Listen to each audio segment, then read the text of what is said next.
নমস্কার বন্ধুরা, সুস্মিতা কিচেনে আপনাদের স্বাগত। আশা করি সবাই খুব ভালো আছেন, সুস্থ আছেন। আজ আমি আপনাদের জন্য নিয়ে এসেছি কোনো রকম ভাজা মশলা ছাড়া খেজুর আমসত্ত্বর চাটনি। চলুন দেখে নেওয়া যাক রেসিপিটি। কড়া বসিয়ে দিয়েছি, দিয়ে দিলাম 2 চামচ সর্ষের তেল, দিয়ে দিলাম 5 ফোড়ন, একটা শুকনো লঙ্কা। ফোড়নটা একটু নেড়ে চেড়ে ভেজে নিচ্ছি।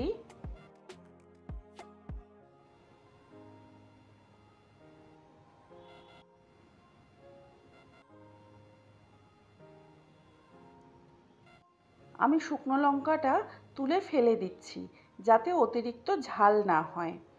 দিয়ে দিচ্ছি কুচনো খেজুর। তেলের সাথে একটু ভাজা ভাজা করে নিচ্ছি খেজুরগুলোকে। দিয়ে দিচ্ছি সামান্য হলুদ, দিচ্ছি সামান্য পরিমাণে নুন। নুন হলুদ দিয়ে খেজুরটাকে একটু ভাজা ভাজা করে নিচ্ছি।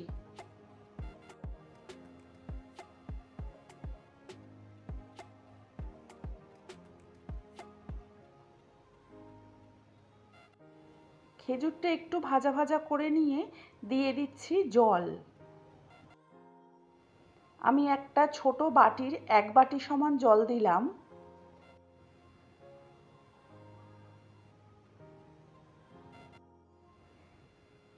দিয়ে দিচ্ছি কুচনো কাজু বাদাম।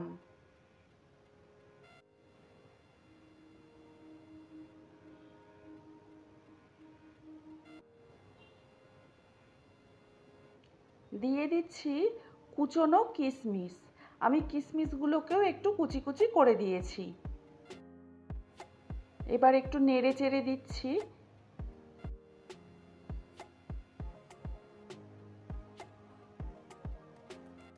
গ্যাসের ফ্লেমটা কমিয়ে দিয়ে মিনিট 5 ফুটতে দিলাম। এবার দিয়ে দিলাম 1 বাটি চিনি। খেজুরের এই গ্রেভির সাথে চিনি পড়ার সঙ্গে সঙ্গেই দেখুন কালারটা কিন্তু চেঞ্জ হয়ে যাচ্ছে।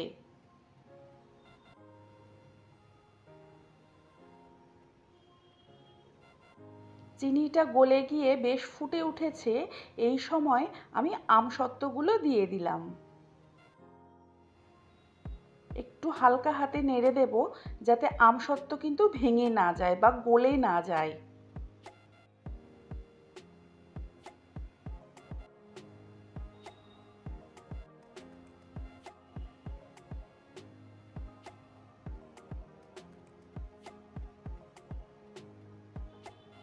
খুব সুন্দরভাবে ফুটে উঠেছে। সবশেষে আমি দিয়ে দেব 1 টুকরো পাতিলেবুর রস। তাহলে দেখলেন তো কোনো রকম ভাজা মশলা ছাড়াও কি সুন্দরভাবে খেজুর আমসত্ত্বর চাটনি বানানো যায়। তৈরি হয়ে গেল খেজুর আমসত্ত্বের চাটনি, তাও কিনা ভাজা মশলা ছাড়া।